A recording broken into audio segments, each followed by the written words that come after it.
so you better pay. And good day, everyone. Richard Cowperthwait, not totally paying all the attention I should, but thanks for joining us on Northwest Access Television. This is another in a series of our shows with the November 8th election getting ever closer, and trying to interview candidates and all the local candidates and all the contested races. And we just have that, a contested race in the Franklin-7 House District. Redistricting didn't change it. It's still a single-member Enosburg-Montgomery district, but it's an open seat with the, I guess, two-term rep, Felicia Loeffler, not running for re-election. And three candidates. To my left, immediate left, Cindy Weed, running as a progressive Democrat and a former state rep from Enosburg. Suzanne Hull-Casavant, running as an independent. And Alan Penny Demar, running as a Republican. So again, a three-candidate race. And again, we have plenty of time. We're going to take an hour. Cindy, we'll start with you, no stranger to Montpelier, but give us some background and why you decided to try to get back to the capital city. Well, one of the reasons that I was convinced to run by others is the politics that we've seen, nationally. It's been a very intense and very emotional, and I'm really concerned about our democracy. Some states are trying to make it harder to vote, so I really stand on fighting for democracy, being a champion for working people. I was chair of the Legislative Workers Caucus. I was co-chair. I was elected to do that for 2 years. And in that position, we advocate for pro-worker legislation, better wages, better benefits, better safety. And we're supported by, actually I'm endorsed by, I think, 4 different unions: the VSEA, the Teachers Union, the NEA, the AFT, and the AFL-CIO, based on my voting record, 100% for workers. So that's, I decided that I would accept the challenge of trying to get back in for a third term. And it's going to be a good year to have an experienced legislator go back, because a lot of people are retiring. A lot of people are getting old and just deciding they put in their time. So I think experience is really going to come in handy this year as a legislator. I can skip all of the training and go right to, making changes. And what about business work background? Talk a little about that. I'm a small business owner. I've been for over 30 years now. I've also worked in public relations and, as you know yourself, journalism and photography. And I did some public relations for the Franklin Central Supervisory Union when they had their after-school program. I did a lot of public relations for them to get the program known and supported by the St. Albans community, which really went very well. And then I wrote grants for a year for the town school, because they lost their Medicaid eligibility to be in the Open Doors program. So we just went straight to grants. You've been, correct me if I'm wrong, I think Bernie Sanders, our longtime independent U.S. Senator, has formally backed you before. Have you got his official backing this time? He's not doing endorsements this year. No, really? But I have his backing. I've been endorsed by him since 2012. But he hasn't specifically done endorsements? No, we haven't. I haven't even asked. Because we heard he wasn't going to do it. He actually was behind the starting or the initiation of the Progressive Party. He is a progressive fellow, but there's no progressive party nationally. Vermont's the only state in the union that has a third major party. Really? It's a major party. It's independent. It's an official party. It's an official party, and it is an independent party, but it's organized to be effective as a major party. Interesting. Yeah. So no other state, huh? No other state. Interesting. No, we have people coming to us all the time that are trying to start a progressive party in their state, from New Hampshire, all across the country. There's groups, forming. Yeah. But to become a major party, you have to earn a certain percentage of the vote. Is it 5% of the vote for at least? I think it's 5%. Yeah. So if we don't get 5% of the vote in a statewide race, we would not be eligible So we have good candidates on the ballots, and we always have, to get the 5%. Right now, we have David Zuckerman running for lieutenant governor, so there's no doubt that we will be able to sustain our major party status. Like you, is he running as a Prague and a Democrat, or just Prague? I think, I can't answer that. Okay, maybe I I haven't haven't. seen the ballot. But he's definitely running as at both. least a Yeah, Prague. he runs as both. Actually, I Yeah. think I can answer my own question as I look at the Okay, ballot. there we go. Anyway, let's flip over to Susie Hull-Casavant. Susie, Hi. tell us about yourself, and good to see you, background, and why you decided to jump into this. Background, I guess that's the easier start. For the record, Zuckerman is running as a Prague Dem, both parties, Prague Dem. Yeah, Sorry, same, we go run. ahead. No, that was interesting. I didn't know the background. Yeah. I spent 18 years in immigration. I'm a mom, grandparent. I am a self-employed business owner. And have been in Enosburg about 30 years. As my kids were getting involved in school, I started to get involved civically, started a parent group. It was right about the time Enosburg was doing its big renovation. And I can't remember who was getting off the board, but I got asked to be on the school board. Both Penny and Cindy were already on that board. I continued on after they left. I ended up spending about 14 years on the school board and the FNESU board. I was chair of the school board when we went through the renovation, which was a big deal. Been involved in a lot of organizations. Was president of the Business Association. During that time, a group of people started the Enosburg Food Shelf out of a think tank group talk that we had.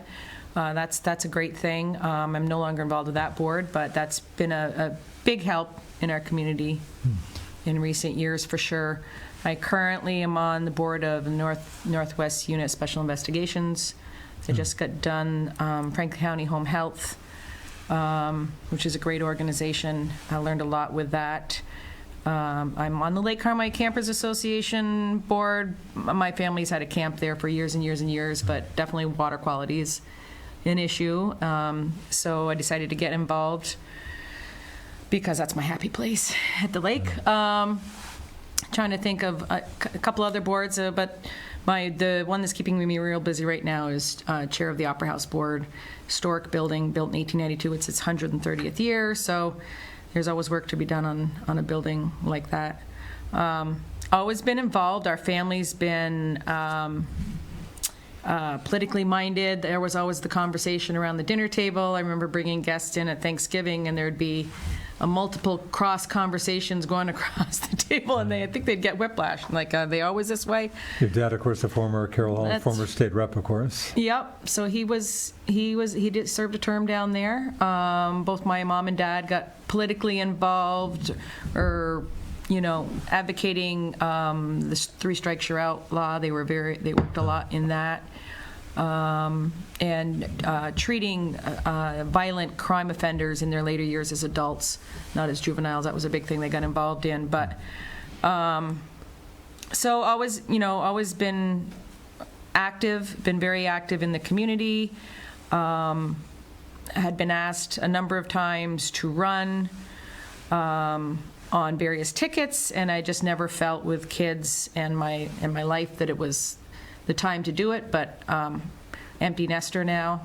So and I have to echo a little bit of what Cindy said, the national rhetoric, and I think probably everybody at the table will agree about worrying about democracy. Certainly it just felt like, don't just sit on the sideline and complain, get involved, try to make a difference, try to bring people together. I had facilitation training when I was at immigration, and more so at this stage in life, I find I listen, and I think bringing people in to try to find that common ground and then build out from there is something that we have to do. And I would love it if everybody ran without a party and just see what that would bring. What would that modeling bring? Because I think there's a lot more common agreement about things than people would like to see. I think parties tend to like to set their goal and their standard, and they want you to follow along in that. And I think there's a lot of pressure to resist that. If that's where you want to be, it's an uphill climb. So I didn't even want to deal with that. Well, there's been some movement, I guess, maybe from time to time for kind of a third party, kind of a more moderate party nationally. Andrew Yang comes to mind. I took my sonny, and we had maybe the best trip we've done together to the New Hampshire primary last election, and we caught him in a classic New Hampshire primary setting. He was at Hopkinton, a small town hall right outside Concord. And then he ran for mayor. I think the front runner for a while, ended up losing. But he and some other folks have, but again, I've seen it just gets so little attention nationally. And people wonder, how can there not be another? Well, of course, you're talking progs and stuff, but yeah, there's so much disillusionment, especially at the national level. Cindy, you've logged time, 4 years in Montpelier. Right. The climate in Montpelier, I think, safe to say, infinitely better than the national climate. But it seems like I hear concerns about Montpelier's not as bipartisan or whatever word comes to mind. Are you hearing that? You may probably. Hearing it or experiencing it, Is it just I kind of experienced nothing but positive while serving in Montpelier. We're going back, in your case, 4 years or so. 2013 and 14, and then 17 and 18. Right. So yes, people work very well together. You serve at a table with other committee members. It becomes like a family. You go out to dinner. It's all good stuff, and I think it's a whole different thing in Montpelier. Yeah. Let's, Penny's rejoining. I just mentioned Penny's coming off a cold and stuff. Penny, I hope you can hang in there, but Well, try. do what you got to do. Okay. I've just given Cindy and Susie the chance to talk about just background, why they're running, and we'll give you some time. Tell us about yourself and how'd you jump into this fray? Well, I've been asked quite a few years to get into the Really? fray, and I've always had reasons not to. Oh. And I lost my wife 3 years ago, and winters are long, and I'm getting at the age where I figured I'd better try something, stay motivated, and I thought it was a good challenge. I talked to a lot of people. I'm involved in a lot of things, and people aren't happy. And I know I heard briefly national scene. Yeah. You know what? Pretty grim, huh? It is. But you know what? I'm more concerned with Montgomery, Enosburg, and the state of Vermont. I bet. I know a lot of people. I had the Enosburg market for years, had a lot of customers there. I deal with them. I still know them well, and they're worried about their food prices, their fuel cost, their taxes, their prescription drugs. They're not talking about the national stuff. Yeah. They're worried right here and now in Vermont. And most people aren't happy with the direction we're going. And I said, I'll give it a shot. So my family's all here. My grandchildren are here. And I care about them, and I fear for their future. My life's not going to change. My life is set for whatever time I got left. But our youths are in trouble. Our educational system is falling apart, and our taxation is, we keep talking about bringing in jobs, bringing in businesses. That's not going to happen until we get a handle on what we're spending. So that's the reason I've been asked, and I finally said, you know what? I'm going to give it a shot. It's a good challenge, and I'll go for it. You've been involved in some, I know Enosburg Development Review Board, I think, comes to mind. You've been involved in some I was organizations. on the school board for a few terms. School board. I was on the Development Review Board. I was on the Supervisory Union, too, with the school board. Planning Commission for a few years. I've been a board member at the Enosburg Country Club for many years. I taught the hunter safety course for the state of Vermont for 39 years. I'm a sportsman. I'm a law-abiding citizen, and I think everybody should be held accountable. So, Yeah. but Two big issues on the ballot. A lot of issues, but certainly one of them in particular, the two proposed constitutional amendments getting a lot of attention. And, well, it's one of them in particular, the one on prohibiting slavery. I can't say I've seen much controversy about that. That sounds like will pass overwhelmingly, I would certainly assume. But certainly Article 22, Prop 5, Proposal 5, the Reproductive Liberty Amendment, getting a lot of understandably, I guess, a lot of comments back and forth on that. Cindy, how do you see that? I support the article. Yeah. I support that people have a choice with their doctor on what should happen in their situation. There was a really good article recently published by Chen, who's the Commissioner of Health, who supports the status quo which we have here in place in Vermont. And there's a lot of talk about late-term abortions and a lot of scare tactics being circulated and he addresses that, though that is a minuscule percent, and it's only, well, I'm not going to say it's only, but it's generally when the mother's life is at risk, and if a fetus or a child is viable, then the child, will be helped to survive. Yeah, you support that. Susie? Yeah. Yeah, no, totally support the right to choose. I'm endorsed by the Planned Parenthood of New England, and I just, despite it being an uncomfortable thing, personally, I just feel like I have no right to be in the room with that woman and her doctor making that decision. The government should not be in there. Vermont is I think a leader in supporting individual rights, and I think people need to get out and vote. There are scare tactics out there. There's a medical ethics team that looks at any quote late-term abortion, but late term's not even a real term that they use in the medical field. And I think it's unfortunate on many issues, and this issue as well, the emotional stuff that comes out that's not based in fact. Yeah. So, yeah. Penny, your thoughts on Article 22? I voted no on it. I would continue voting no. I believe in all human rights, women's rights, men's rights, everybody's rights, and I don't think it's anybody's other business than that person. But what makes this so complicated is you're talking so many different things that can happen to a person that gets pregnant. And I think that's between the family, maybe their clergy, their doctor, and parents and everything. But again, when we're talking after the 24 weeks, some people say 21, 24, I have issues with that. I value life too. And I agree, it's very small percentage that might do that. And if it's not medically or conducive to the mother or the child or the pregnant person, it shouldn't be anybody's business unless it's medical. But that small percent, I have issues with, so I would still vote no on that.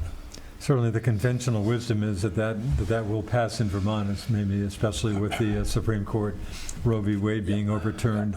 I would guess the Franklin County vote on that would be closer. What's your sense of that? Would you, just in your House district, Enosburg, Montgomery, do you think that Article 22 will pass in your House district? Have you got a feel for that? I've had probably on the campaign trail, that's probably the biggest conversation we've had. It is. Okay, but even the ones that said, I'm going to vote yes, does not like the idea of any type, unless it's medical, after the 24-week period. Most people value life. You can find all kinds of experts that says, well, the life don't begin until then, the life does begin until, there's scientific data. But 7 months, 8 months, to me, that's a life, and it should be treasured. And unless it's a medical situation, I don't see it. And the other thing is, if it's so minuscule, why is it in there? If you say, oh, that's never going to happen, a 9-month abortion is never going to happen. So why do you have to protect that? And I think our state laws protect that anyway. So. Susie, that comes up a lot. That's been a topic that a lot of people talk to you about. Yeah, I think for many years, I remember like the ERA amendment, when that was coming up, I don't know how old I was at that time, and it just became for me the question about abortion rights and similar things, as a woman, keeping my right to choose and my rights, it became kind of a litmus test for candidates. So I think maybe that's what people are using it as, is kind of, where do you stand on this? And it's going to help me make up my mind, even though it's up to the voters. It's not up to the legislature anymore. So it is the number one question that's being asked. Cindy, same for you or not? Is that Nope, not at all. really? Nope, it has not come up Really? hardly at all. Do you think that's And in because fact, a lot I of people have- know your view? I don't know, they don't know my view on it. They didn't Yeah. ask me about it. I have actually brought it up myself Really? to people. Yeah. So that has, yeah, it is interesting. Yeah, that's an It is very Does everybody interesting. feel that Yeah. we needed to change the Constitution to protect that? After Roe versus Wade, yeah, Yeah. I do. This is the only way Yeah. to keep it as it has been for 40 years or So the something. Vermont law doesn't come into play that abortions are legal right now, up to 9 months. There's a medical ethics board that reviews anything in the late term. Yeah, It's yeah. not just you go in and at 8 months decide, oh, I don't want this pregnancy anymore, which I find very, whatever. I can't see that happening, but there's a medical ethics review board that looks at those Yes, right now, exactly. and that won't Yeah, change. that's true. That won't change. About 23 years ago, I knew a young person that found themselves pregnant and were considering not having a child. And I spoke to that person about the other options available and had a very good conversation and got off the phone and later learned that they had decided to have an abortion. And they went, and this was in Chittenden County, and the facility said, no, you're too far along. And she did have the child. So there, and she wasn't very far along. So that's my experience, one experience with kind of up close and personal with abortion, that this person was denied and did have their child. Yep. So, and she was not very far along. So they're clearly, Yep. somebody made that decision, and I think it was a good one, in my opinion. Again, Article 1 proposal to the prohibiting slavery and indentured servitude. Has one voter asked you about that? No. No, Susie? Not single one. Penny? No. Can I assume we have 3 people supporting that? Yeah. We do amendment here? support it, but Yeah. my issues with all this is the Constitution is our Constitution. And it's going to be like changing a Band-Aid on a cut. You know, we don't think anything about changing the Constitution now. It's, you know. But it's not an easy process to do. No, It's a it's pretty not an convoluted easy- process. It's Yeah. not. But Yeah. do you think we'd ever have slavery in the state of Vermont without this Constitution change? I guess I'd sure like to think we wouldn't have slavery, but anyway, but obviously some people, Right. I think, were So- not happy that No, there was a and I reference did to it. support that. Yeah. But again, we're talking about this, what we feel. These are being taken care of by the voters.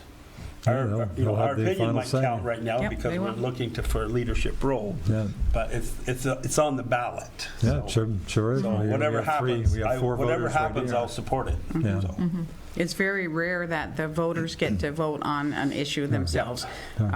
Usually it's their representative. Yep. Yeah, So- kind of out west. You think of California that has, it's much easier in some of the western states to have voters actually decide a particular issue. But I think it says it should be when it comes to a constitutional Yes, change. Oh, sure. exactly. Yep. Yeah. Sure. This is kind of an in-house issue, but I just want to, again, here we are in Northwest Access TV, and I appreciate the effort that these folks do. They do a lot of good work. As I hardly have to tell you folks, media, not exactly the best days for media. Speaking for myself, I've been in the media business around here, starting at the County Courier. I hate to say it, almost half a century ago. But anyway, funding is a big concern, not for all public access stations in Vermont. Typically seeing a decrease in revenue shares because less people are subscribing to cable. One of the big reasons, if you have Comcast, part of the bill goes to support folks like Northwest Access TV.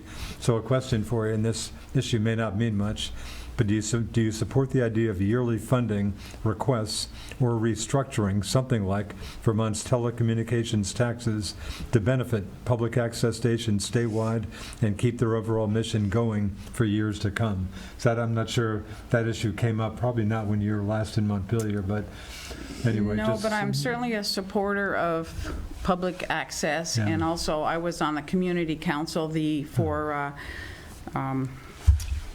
what did you call it here? the TV, the PBS TV.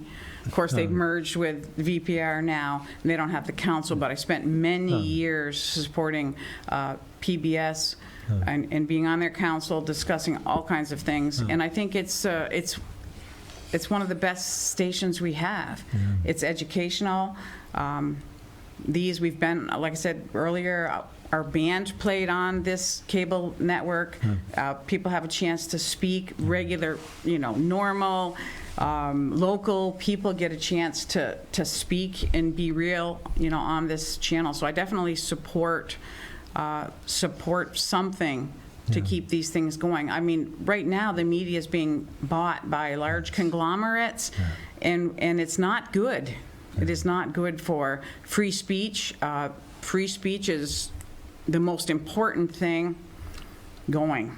So we have to have the free speech, and our media are definitely being squeezed out by, the Clear Channel and the big outfits and the Gannett's and all those folks. Yeah. Susie, that's something you'd consider supporting, or I realize that maybe the first you've heard of that It issue, is the I don't first know. I've heard of it. My from the hip thought, the initial thought is that like journalism in multiple, in the print format, in the audio format, it needs to be supported, and ethical journalism. And if there is, when they are being run by a private company, we've seen the outcome of how that works. So I think a public access type journalistic endeavor helps with our free speech and gets clear information. We've seen social media and, the misinformation that's just widespread, and it changes people's minds. It kind of blows you away. I don't dare deal with it, just speaking for myself. I don't even go there. Yeah, because people don't always look to do the investigation themselves. They see it, they click on it. So, Penny, any thoughts on that? Well, I agree with them. I think there's a need for it. Yeah. But what are we talking about? How are we going to fund this? Yeah. Most businesses either make it or break it on their own, and this shouldn't be any different. Yeah. I don't think we should put taxpayers' money into media outlets, regardless if it's conservative or liberal. If they're good, they will survive. They will sell their advertisements and make it. Of course, in this case, we can't do advertising. Exactly right, and makes life a little tougher. it does make it tougher. So, but I don't think we need any government money involved, because if you do one, then it's others, and it keeps going. Where does it end? So. Again, November 8th election, people are voting. People should have received ballots by now in the mail, voting between now and November 8th. What about folks got ballots mailed out to them? Hopefully everybody was that a good idea, Penny, or not? I haven't figured this out yet. Basically, I trust you got a ballot in your mail? I've already voted. You've already voted, in fact. Yes, I did. And the thing is, I got mixed feelings about it. I think in concept, it's good. But I think one of the things that bothers me is how many uninformed voters there is out there. You think there are uninformed voters out there? I'm kidding. I'm afraid you're right, bro. So I think if somebody hasn't followed any politics, I have a few say, well, who's running? Yeah. So they're going to get that ballot. Oh, I'm going to vote. Tick, tick, tick, tick, tick, tick, tick. And I tell people, we shouldn't be voting for a party. We should be voting for the person that we want to represent us. And somehow, and that's one of the reasons I decided to run. We've got to get rid of this, I'm right, I'm left, I'm this. We're one. And I hope that resonates pretty soon, because this business of being divided, we're worse than ever. Yeah, I probably should note, I believe, correct me if I'm wrong, of course I tried to get an interview with you and your opponent, didn't happen, which was fine, but I think you're the only local legislative candidate in Franklin County who had a primary fight, and you won that pretty decisively, 95% or something? But I guess that was the only primary contest in Franklin County, I believe. wow. Susie, what, mailing ballots out to folks, good idea? Not a good idea? I think, access to voting is essential. And I don't think we're going to resolve the uninformed voter issue, because it is there, and it is frustrating when you try to be informed and there's so many people that aren't. I'm not against it. I mean, locally, I've always been the one to advocate for keeping the town hall meeting and the local meetings not on just a ballot, because at that point, you can make a motion to make a change from the floor. And if you're the municipality or the board looking at that, you can get feedback from the voting public and understand why it's voted up or down. You don't get that with this type of election, but I think anything that gets more people out to vote is essentially a good thing. We have to do our work to get them informed. It goes back to, I think, the basis, the foundation, education, that kids need to realize it's important. And particularly when you talked about some of the races, every vote does count. Yeah, it sure did in the, as we mentioned, in the side judge race. Yeah. Cindy, can you hopefully you can talk, mailing out ballots, good idea? Great idea. Yeah. Yeah, we have to make access to voting easier, simpler. In Australia, you're actually fined if you don't vote. And they have a huge, they have a huge turnout. But Oregon was one of the first states to start doing the mail-in voting. And in, I think it was 2014, 86% of people voted. Really? I am concerned. I'm not concerned about people voting that are not informed, but generally speaking, I think we do need to do a better job to communicate with people. But that also goes back to the media. If we don't have, I think, public, open-minded media, we have media that's controlled and used as a political tool, which we have in this county. I think that's part of the problem. The internet is, for all of its good, people can just go on one track and read what they want to hear, and the media isn't as fair and and unbiased as they used to be. And that actually happened, I think, when Reagan passed a bill that the media's outlets didn't have to present both sides. The fairness doctrine. So we have a lot of work to do to help get people informed. A lot of people don't care about politics. They think it's separate from them when it actually is everyday life. It affects everything about them, whether it's their car registration or your highways, whether your bridges are any good, how much you get paid, whether you have health care. Everything is political, but people seem to think it's something separate from them. So we have a lot of work to do for sure. Yeah, but I didn't get, there was, again, we're taping this show on Tuesday, October 4th. There was a Quebec provincial election yesterday, and no surprise, Francois Legault, the premier, CAQ, I'm not even sure what CAQ stands for, but a resounding. But that's an interesting, I watch Montreal News and CJAD radio, but it's interesting, province-wide, he, or at least the CAQ, won just 40% of the vote, but got a big break with 4 other parties almost evenly splitting up the other 59%. So in the 125-seat General Assembly, or National Assembly in Quebec City, the CAQ is coming up with like 90 seats or something. So just a dominant victory on 41%, of course, a very different, but usually the voting turnout in Quebec is pretty impressive, and I didn't hear a turnout percentage yesterday. Penny, cannabis, I think as of Saturday, October 1st, cannabis retail shops allowed to go. Has that issue come up? Anything going on in Enosburg, Montgomery? Looking to start a new business, maybe, or not? Oh, God, if I was younger. I support it. Did that come to a vote in Enosburg? Was there a vote on that in Enosburg? No. It didn't get on the ballot in Enosburg. Didn't get on the ballot. It's coming. I think Montgomery, I think it did. Well, I think there will be one in Montgomery. some towns could opt out of that, had it preempt. No, is that right? And I think Enosburg was. So good ideas. Sure. It's here anyway. It might just stop some of the real bad stuff from being out there. It's going to be regulated. I have no problem with it.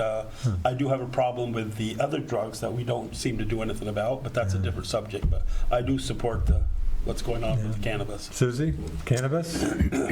Yeah, mature adults for sure. I worry about the double-edged message for young people, and just looking back at people who have been in my life, and for a lot of young people, it's a soft drug. I mean, it's a couple strong glasses of wine, but it's a gateway for some, and if it's too tolerable, they think the next thing is going to be just as tolerable. Yeah. And I do worry about the infiltration of fentanyl and other things.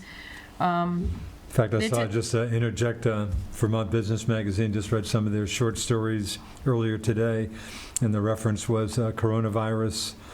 Virus has kind of dominated the headlines, and that seems to be getting better, but a second health crisis happening, and the reference was a 21% increase in drug-related overdose deaths in Vermont in the last year, fifth Yeah. highest percentage No, I think increase in the country. It's feeding, you're looking at, what, the 24th, 25th shooting in Burlington? Burlington's, And I think the tough shape. driver for that is the drug trade.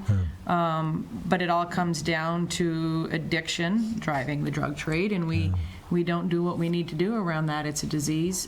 It affects everybody. I can't imagine anybody's family who hasn't been affected. Yeah. But in general, the cannabis is here. It's here. And again, mature adults making that decision is one thing. I do worry a little bit about the younger crowd. And when we move the boundary, the nature of a young person is to step up to that boundary and stick their toe over the line. And when we move the boundary a little closer, what's the next thing? So. Cindy, cannabis? I voted to legalize marijuana in Yeah. 2018, and it was something that we had to Vote in the do. legislature. Yeah, while serving in the legislature. If we're going to not allow adults to have that choice and make them criminals, and in fact, it has become a racial issue where more people of color were being demonized and thrown into prison, it was all wrong. I mean, if we have a super problem with alcohol, and nobody wants to talk about banning alcohol or making it illegal. And the studies that I have read is marijuana is not a gateway drug. And I know I have met tons of people, interestingly, in campaigning, I see 2 plants. And they're very happy. They're mature adults. I'm always, of course, concerned about children drinking, doing any kind of drugs, and I don't want them smoking marijuana. I don't smoke marijuana, but that doesn't hinder my decision to support making it legal and safe. Before it was legal, people could get marijuana that was laced with fentanyl and so on and so forth. You're not going to be able to buy fentanyl-laced marijuana at the dispensary, so you'll be able to get something that you can handle, the right strength, and I think it's a good thing overall for the state of Vermont. I think it had to come. It used to be legal in the 20s. It's not much different than alcohol as far as strength. You can have, 10 shots of, liquor, or you can have your pot. I don't think smoking in general, I'm against smoking in general, cigarettes and any kind of thing that you want to smoke, including pot. But there's other ways to ingest pot for, it helps with people that have chronic pain, anxiety, and other things. So I definitely am for controlling that substance. Boy, the dairy, I sure don't hear much. Penny, did you want to say? Well, I guess, yeah, and again, I said I support this. Yeah. What I don't support is the fact that they're going to be expanding everything to gummy bears and And edibles. edibles. And again, that is probably going to be so much easier, because I have left liquor on the shelf when my children were young. People are going to have this stuff around. And that is a concern that it is going to get into some of the wrong hands. But as far as, legalizing it, I'm for it. But I just don't want, and I disagree with Cindy a little bit. I do believe it's a gateway drug. I went through the 60s and 70s, and I had friends of mine that we did this, and it wasn't quite enough, so we tried something else.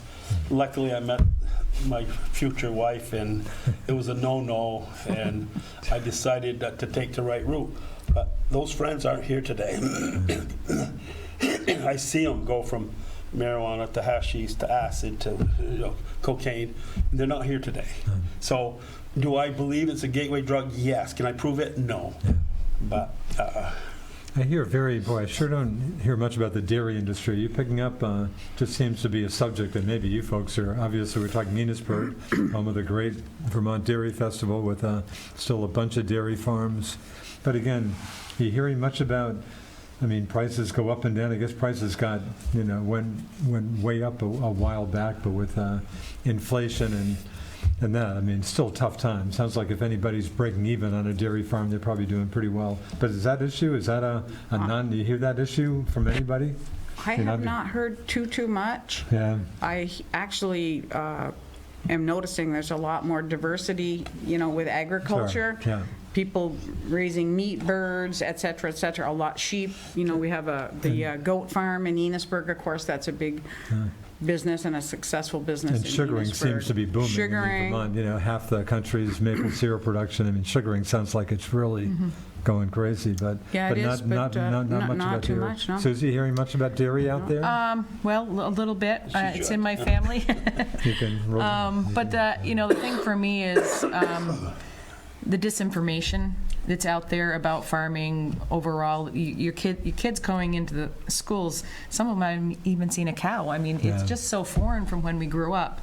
Yeah. And particularly the dairy for the agriculture, it is diversified, but they're having to step up to the plate with major regulation. No allowance for error. It's one of the few industries you don't have no allowance for error in the agricultural industry. And the regulation and also the uptick in the information technology that's involved. You don't just walk in to farming. It's very technological now, and we depend on it. And there's almost needs to be a PR campaign that really works, not just the happy cows, but something that really gets people understanding this is what's feeding us. It's feeding everyone. And we are lucky to be in the area we have. We have small organics. We have larger farms. We do have, as Cindy said, meat, birds, and goat cheese. We've got a great Boston Post down the road. If anybody gets it, get it. But I think it's hard to understand, and they need a lot of support. And I commend them. They're the stewards of our land. And it's keeping us a tourist state. It's keeping our lands open for vast trails and all those things as well. A lot of the land's in trust. Which will preserve down the line that it's not going to get all developed. So, Penny, hear much talk? Anybody mention dairy out there? Not much. Most of it's all about their grocery bill at their local stores. Yeah. But I had a meat market years ago for quite a few years. Hey, I bring that. And I'll tell you, farmers make Franklin County go. Yeah. So I don't know if the state. I don't think they reach out enough for farmers, for regulations and things. It's tough to be a farmer today. It's tough for a young person to keep a farm today. It's tough for a young person to start farming today. So I don't think you're going to see the family farm anymore. It's an industry. It's big farms, and it's too bad because they do make our economy go. So. Yeah, Franklin County, I believe, is still the top dairy county in New England. Yep. And a stat, I've used this stat a bunch of times over the years, but I've been told by a number of sugar makers, Vermont used to be about 1/3 of the country's maple syrup production. It's now up to about 1/2. Yep. But I was always told Franklin County was about 1/3 of Vermont, so 1/3 of 1/3. So I think you can make the case out of Franklin County. I think we're talking double digits of the country's maple syrup production. I think it might be somewhere like around 15%. It's an incredible stat to me coming out of Franklin County. used to be always a little side gig. It was never what it was. Yeah. And it's expanding. There's a lot for sure. A lot more sugar bushes than there were up Enosburg Mountain and all over the place. No, it seems like Longley a Bridge burgeoning Road, part of the ag industry. And it's with all of the technology, to help them maximize, the sap into sugar. Yeah. But the sugar makers are also noticing the climate is changing the seasons. So we have lots of things to think about to keep Vermont, and its landscape and its traditions going. Yeah. We want to keep them going, and then include a little bit of the 21st century technology. But it's important to keep our lands open and working landscapes. And I have noticed a lot more sugar bushes and they're big. Yeah. They're pipeline, they're big. Yeah. Of course, talking dairy, Enosburg Falls, of course, has a cheese plant. I've always been struck that that plant just never seems to get much attention. Been there for a long time, but a significant local employer. That hopefully those folks are doing okay. Penny, I think everybody's touched on it, but affordability, that sounds like the big issue you're hearing from folks you talk to on the campaign trail. And I guess my question, is it realistic? I mean, it's a concern that just about everybody has. Is it realistic to think that Vermont can become a more affordable state? Yes. Is that realistic to you? It can. Yeah. And do I have And how- all the answers? you got- No. But I will say it starts with taxation, and it starts with regulations. It starts with the application process, and I mean when I had the meat market, I mean if they'd come in and say you got to do this now. Well, this building's been here for 70 years. How come all of a sudden it's not good enough, you know? And they just regulate all parts of it, and some is needed. But again, the process takes months and maybe years to go through. And who would want to start a business here going through that process? Look at Burlington with the big hole there. How many months they've been dealing with that? A few years. Sounds like Yeah, there's yeah. about to be progress, but it seems like I've heard that before. Yeah. No, we've heard that. Or the poor folks in Newport, which I go through Newport. every few So, weeks or so. I think if you start reviewing those procedures, and Act 250, I just wrote about that the other day. Right. I think it was a good thing. I think it's still needed. Yeah. But they've got to change the process of that. It's just too complicated and too expensive. Any particular thought on taxes, on changes? Well, I guess one of the things I would tell people is if I get down there, I hope it's not if, it's when, Yeah. I don't think we should have any new laws unless we know how we're going to pay for them. And if it's raising taxes to pay for them, I don't think that's the route to go. We're taxed out right now. Like I said, the biggest fear is these families. You know, how am I going to, my food bill has gone from $60 to $85, $90. My fuel bill, I used to pay at $165 a month payment plan. Now it's $350. Wow. These are people on fixed incomes. And you know what you tell these old people? There's help out there. You know what they tell you? I've got this far away in my life. I'm not begging now. Right, really. How do you get those people to go get help? Yeah. So they go without. Yeah. Susie, realistic to think Vermont can be made more affordable? Yeah, you got to think that way. You can't. I guess you're not going to campaign thinking the other way. No. right? You got just to get through. Education tax is convoluted and My word exactly. That was on my list too. convoluted. It's and I was on the board for many times, and each time we'd have to explain us again the formula. I mean, it's just so. And I think there's so many people that are land rich and cash poor, yet you're being taxed on increasing land values, and you don't have the cash to pay the taxes. On the flip side, as a town and village, you've got to look down the road a little bit and invest in your infrastructure so that you can build your grand list, so that you can dilute the taxes over a wider base and not affect you so much. But taxing Social Security and military pensions. I mean, I Still, think that's something that really needs to, again, I guess they've made some changes on the Social Security fund, but that's they dropped, Yeah. it got too late in the season and it didn't happen. And every list I see, and I read a lot of magazines, Yeah. every one that gets into states and how they tax Vermont's top 10 worst states. Yeah. Well, Every magazine I've the other come part is across. they're a huge part of the workforce that I think that we've seen the effects of since COVID. I think, you talk about compromised systems. You had older people who were semi-retired or retired, but they didn't want to sit at home, so they were working, and then they were faced with a health crisis possibility. Like, no, I'm not gonna expose myself for this little bit of pay that's just kind of keeping me busy, and they didn't come back, and we've lost a workforce, and it's not just that they all headed south, because I think they're going to move north now after Ian. I don't know, and we just have to look at all those things as far as the economic infrastructure. I think it also exposed that you can work from home, and then we're going to be pulling in people. I think you're going to see with climate change, you're going to see an influx into New England, and how do we deal with it with that, keeping our landscape the way it is to some degree, but incorporating, the young people that we want to have in our state and the new ideas that are good for us, and weeding through all that, you know. Cindy, same question. Can Vermont become more affordable? Or maybe you disagree with the premise. Do you think is that a bad rap? Vermont is in a block of New England and New York that have the same cost of living. Property taxes, of course, come Well, right. it depends on what kind of taxes you're talking about. If you're talking about income tax, the income tax structure is comparable also with where we live. If you're talking about property tax, we already have a system of school tax where it's based on your income, up to $138,000. So if you're retired and on a fixed income, they're going to look at that income, and you're not going to pay the assessed value of your property. They're going to pay, if you make $30,000, you're going to pay more, less than a half of what somebody else would pay that was over $138,000. So I think based on income really helps. 70% of Vermonters already get that program. There's not too many people that make $140,000. They get quite a bit of break.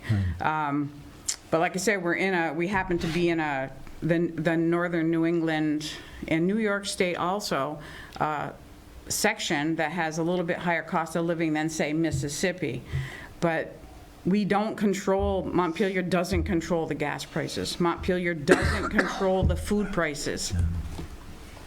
So as far as making it more affordable, I think by having people save money on their school taxes, that's certainly a good savings there.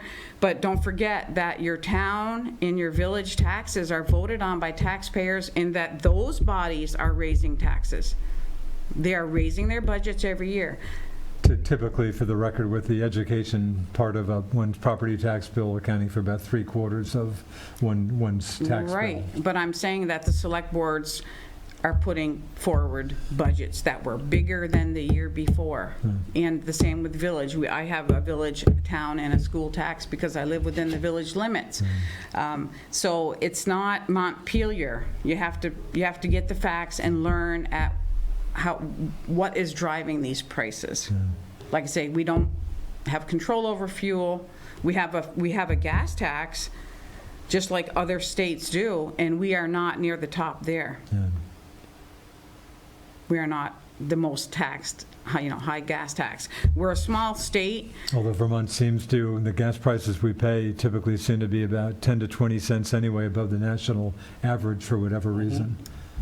It's more complex than that. No, it's a very complex. look it up. It's a very complex No, but I'm system. saying, but that is the case. I realize it's a complex issue. But right. Vermont's gas tax is typically, not insignificantly above the national average. Right. We have a small state with 600,000 people in it. Yeah. That's, one town or city in Massachusetts. It's a And city, it has in to fact, be the city of Boston's about the exactly same population as the state of Vermont. right. Yeah. And all of this stuff has to be spread with very few people. Yeah. That's Again, Montgomery and Enosburg, the two towns in the district, of course, very, very different. Montgomery, much smaller. Yeah. But Penny, do you see different needs? Do you run into different issues talking to folks in Montgomery than Enosburg, or not particularly? It is different. They're not the same. I think Enosburg is more of an elderly community, and Montgomery is younger people, new people, but the concerns are the same. Different thinking sometimes, and which is not bad a thing. We shouldn't all agree, but no, it's about the same. But I kind of, again, taxes. We say we can't blame the state; we can blame our towns. Last year, there was a clean heat tax that was vetoed and lost by one vote. Right, governor's veto was sustained upheld by one vote. I've been told that's going to be coming right back up in January. Okay. I would vote no on that, just because I've dealt with all these people that are struggling right now. This isn't the time, and I believe that global change, I believe all that stuff. I think we've got to go clean, but you know what? Let's not put the wagon in front of the horse. Let's put the horse in front of the wagon and pull it along. Don't break us to accomplish your goal. It's tough times out there right now. You talk to these people, and I would vote no at this time for that. And it's coming up, and I'm not sure how these two feel. Almost out of time. On that issue, Susie, how would you be voting? Again, the governor vetoed that, the climate change, whatever the official name. It came up again to the cost. I think the idea was there, but it was the cost, and that's the part that I feel. To go back to the first question about Montgomery and Enosburg, they are different. It's great. But I think you've got an elderly community, so they're all about the cost, and you might have more social ideas that need to be looked at, but it's not doing away with them, but how is it going to be paid for? And so that's part of what I want to balance out, but I think we have to look at climate change. We're feeling the effects here, but how is it going to get paid for? And that's the part that really needs to be looked at and balance it out for the voters and the taxpayers. Cindy, you would have supported the bill that was passed very decisively, and again, the veto, or not? I'm not sure. I didn't. Not sure. I'd have to study it a little But bit it sounds more. like that very well may come. The bill that I did study in 2018, the climate bill, and it's changed. There's a lot of iterations, and there'll be a new iteration come January, so we can't predict what that's going to look like and how we would vote on it. Yeah. But the one that I studied had rebates for low-income Vermonters in it. There was not going to cost people more that couldn't afford it. Okay. Like I say, what it looked like and what it will look like this year, we'll have to see and study it and look at both sides and decide what is best for our constituents and Vermont. Down to 2 minutes. I'll let you make the first closing, give you 30, 40 seconds or so. Make your case. Why should you be returned to Montpelier? I should be returned to Montpelier because I believe in democracy and I believe in supporting all Vermonters, and I'd like to be a voice for the people that maybe don't have a voice down there. Business and wealthy people have a voice in Montpelier, but the middle class and the lower income people, the vulnerable, the veterans, they don't have a voice, and I am a voice. That's why I'm endorsed by all of the organizations, and I'm a voice for the environment. I'm endorsed by the Sierra Club and the conservation voters. Got to cut you on. Susie? Sorry. Okay. I just want to continue my work. I've worked wicked hard for the communities. I will continue to. Fought hard for Montgomery and Act 46. And trying to keep that school as locally controlled, and I want to balance out the needs of the communities with the costs. So I don't want to be pigeonholed down one road or the other. I definitely want to look at that and balance it. But I have the energy, I have the reputation. I'm not shy to speak up, and I'd like to put it to work down there. Penny, I'll give you the last word I've got those here. last two covered. I'm not shy. Penny, I'll give you about 30 seconds. I think I'm the right person for the job. I think I've got some common sense, and I think I don't care what party comes up with a bill. If it's a good bill for Montgomery and Enosburg and Vermont, I'll vote for it. If the Republican side comes up with a bad bill, I won't vote for it. I am for the people, and people that know me know that. And I appreciate their votes. Okay, we'll call it a wrap. Again, Thank you for having us. Thanks. Three Yeah. candidates Thank you, running in Richard. Franklin-7, Enosburg, Montgomery House District. Again, Alan Penny Demar, the Republican candidate, Susie Hull-Casavant running as an independent, and Cindy Reed running as a progressive Democrat. Thanks for your time. Good luck November 8th. Thank you. Thank you, Richard. And thanks to the folks here at Northwest Access TV. Thanks to producer Alan Cunningham, Hunter. I'm Richard Cowperthwait. Thanks for watching us, and we'll see you next time on Northwest Access TV. See ya.